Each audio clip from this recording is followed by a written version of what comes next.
Hello guys, welcome to my channel. Today I'll explain you how I completed this FLL mission using gyro straight and gyro turn. So before I talk about gyro straight, let me give you some important tips. So tip number one is the gyro should always be placed center for accurate results, and also in the program it should be reset so that the programs does not fly or it does not mismatch.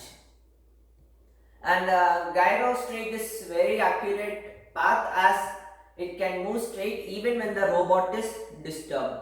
And gyro turn is also very accurate as it can make accurate turns than any move blocks.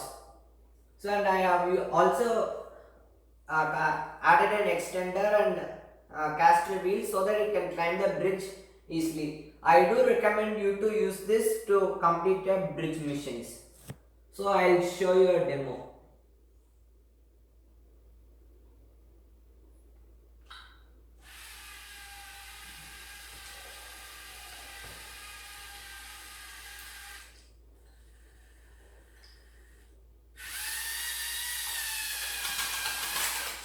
So this is how my program works. I'll explain you the program in the next part. Hi guys, now let me explain you the program. So I have used three my blocks here for gyro straight, left gyro turn and another gyro straight. So the program is very easy. First let me explain you the gyro straight. So in the gyro straight, as I told in the first part, I have reset the gyro and then I have put wait for 0.5 seconds so that it does not make any mistakes or does not mismatch. So in the condition, I have added a gyro sensor, this sensor block, and the measure is in angle, and I am multiplying it with a negative value. Why? Because whenever in case, for example, the gyro reaches a value of 2 degrees, if it is multiplied with a negative 1, it becomes -4. By the time it reaches 0, it keeps moving. And also when the value of the gyro is negative, and if it is multiplied with a negative, we have learnt in math, negative multiplied by negative is positive. So by the time it reaches the positive side of the gyro, the values reset to 0.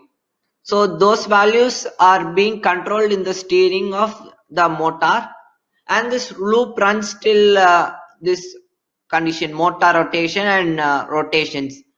I suggest you use rotations for better accuracy, but don't use rotations while for gyro turns, as I don't recommend you to use that because it is not so accurate. So once the condition is complete, the ro- the robot stops. And next, the left gyro turn.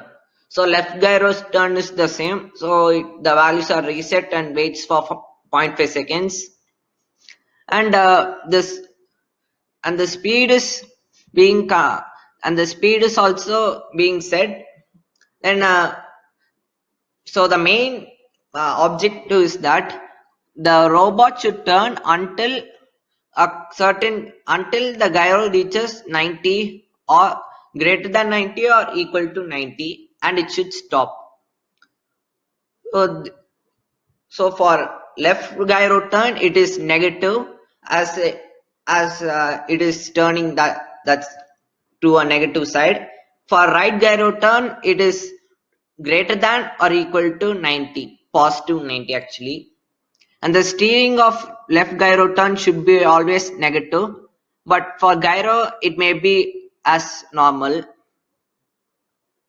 And I have used my blocks so that it makes my program more efficient and simple. So this is how we use wires to connect the gyro to connect the blocks actually. So to create a block, you have to select this and give my block builder.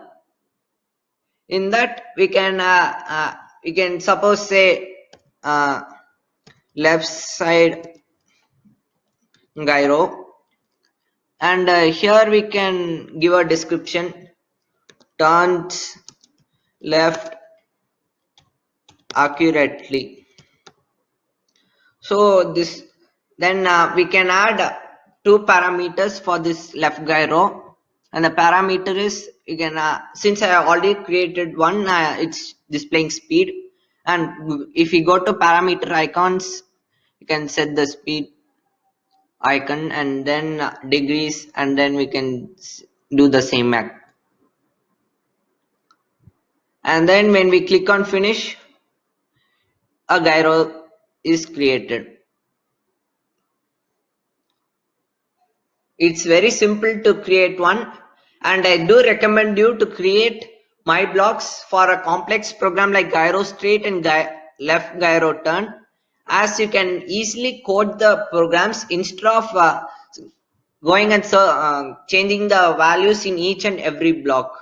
So this makes my program more efficient, and I do recommend you to change it to use rotations for straight and degrees for uh, turns.